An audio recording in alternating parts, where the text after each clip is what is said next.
যে খবরের দিকে আমরা নজর রেখেছিলাম যে আইপ্যাক মামলার শুনানি সুপ্রিম কোর্টে পিছিয়ে গেল, আগামী মঙ্গলবার পর্যন্ত পিছিয়ে গেল আইপ্যাক মামলার শুনানি সুপ্রিম কোর্টে। অর্থাৎ আপনারা জানেন আজ শুনানি হওয়ার কথা ছিল, কিন্তু আগামী মঙ্গলবার পর্যন্ত পিছিয়ে গেল সুপ্রিম কোর্টের শুনানি।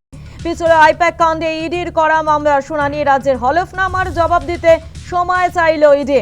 ইডির তল্লাশিতে বাধা দেননি মমতা বন্দ্যোপাধ্যায়। অন্যদিকে মমতা বন্দ্যোপাধ্যায়ের আইনজীবী যেটা জানাচ্ছেন যে ইডির তল্লাশিতে কোনো রকম বাধা দেননি মমতা বন্দ্যোপাধ্যায়।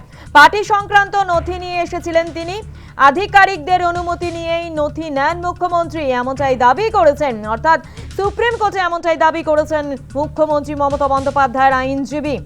আপনারা জানেন যে 8ই জানুয়ারি আইপ্যাকের শীর্ষকর্তা প্রতীক জৈনের বাড়িতে এবং আইপ্যাকের অফিসে ইডির তদন্তকারী অফিসাররা তারা তল্লাশি চালান এবং তারপরেই মুহূর্তেই মুখ্যমন্ত্রী মমতা বন্দ্যোপাধ্যায় সেখানে পৌঁছে যান এবং একাধিক ডিভাইস এবং সবুজ ফাইল নিয়ে সেখান থেকে বেরিয়ে আসেন। তারপরেই ইডি আধিকারিকরা তারা রীতিমতো অভিযোগ জানান যে মুখ্যমন্ত্রী তাদের থেকে ফাইল ছিনিয়ে নিয়েছেন, নথি ছিনিয়ে নিয়েছেন এবং ইডির তরফ থেকে সুপ্রিম কোর্টে মামলা করা হয়।